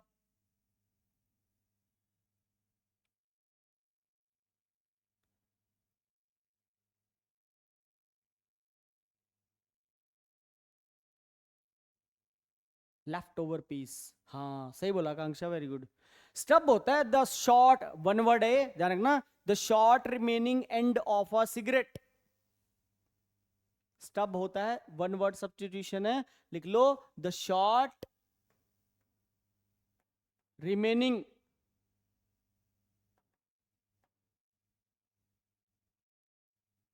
And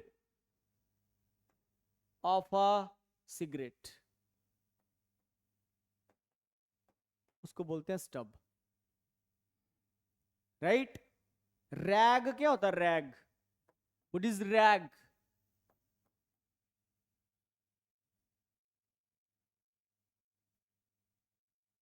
rag is what? Anger होता है रैग बेटा, वो रेज होता है, वो RAGE होता है, that is not rag. Rag होता है यार फटे पुराने कपड़े यार, चिथड़ों को बोलते हैं, सही बोल रहे हैं, piece of cloth, old piece of cloth, चिथड़ों को बोलते हैं, फटे पुराने कपड़ों को रैग्स, बिल्कुल, वेरी ओल्ड क्लोथ। रेज होता है वो आप उससे याद कर रहे हो, रेज होता है हाई इंटेंसिटी ऑफ एंगर, दंगे दुंगे वाले पैसेज आते हैं, हाँ रैग पिकर्स, बिल्कुल रैग पिकर्स बोलते हैं, ऐसे रिलेट करा करो चीजों को, राइट। तो rage means high intensity of anger होता है, ठीक है, जब इंसान बहुत लाल पीला हो जाता है और जैसे दंगे दुंगे भड़कते हैं वहां पे यूज करते हैं इसको, रेज वर्ब को। जैसे रैथ है, फरी है, फ्यूरी, FURY, फरी, रेज, रैथ, ये हाई इंटेंसिटी ऑफ एंगर्स माने जाते हैं। एंगर तो सिंपली गुस्सा होता है ना यार, ठीक है, तो थोड़ा ध्यान रखना। कल मैं आपको 31 वर्ड लेके आऊंगा प्रैक्टिस के लिए, वो क्लास में कराऊंगा, और सेंटेंस, फ्रेज और क्लॉज जितना मैंने आज आपको ये पढ़ाया है, ठीक है, इसके मैं आपको जो है कंटेंट सेंड कर दूंगा, साथ में मैं क्लॉज के आपको 15 कर क्वेश्चन भी उसमें ऐड कर दूंगा एरर वाले, तो आप थोड़ा सा उस पर दिमाग पहले लगा के आ जाना, फिर हम उन क्वेश्चंस को यहाँ कल डिस्कस करेंगे। और साथ में मैं आपको वन वर्ड सबसे, वो क्या है ना, वन वर्ड क्या है, वोकैबुलरी है, तो उससे भी हमारे वर्ड निकलते हैं, ठीक है। लेडीज का जो पर्स होता है उसको क्या बोलते हैं? ये SSC में आया था वन वर्ड अभी recent, ladies purse is called what, पता है? पर्स नहीं बोलते भाई, वॉलेट तो जेंट्स का होता है ना, लेडीज के पर्स को हैंड बैग, ओ बाजी वाह अनामिका जी, हैंड बैग आएगा तुम्हें ऑप्शन में, क्लच बोलते हैं, क्लच तो पता नहीं यार, लेकिन ये याद कर लो तुम, हैंड बैग एक ऐसे ऑप्शन थोड़ी देंगे तुम्हें, हैंड बैग, बाजी वाह, हैंड बैग। रेटिक्यूल लिखो, रेटिक्यूल, SSC वालों ने पूछा था ये, CGL में आया हुआ है reticule, ladies purse is called reticule, wallet gents का होता है। चलो आज जितना पढ़ा है इसको रिवाइज करके आना क्लॉज को अच्छे से, ठीक है, इसकी अभी कहानी चलेगी कल भी, ठीक है। चलो, thank you very much, see you next lecture students, thanks a lot, मिलते हैं जी। बुक मैं बता दूंगा भाई, बुक की टेंशन मत लेना।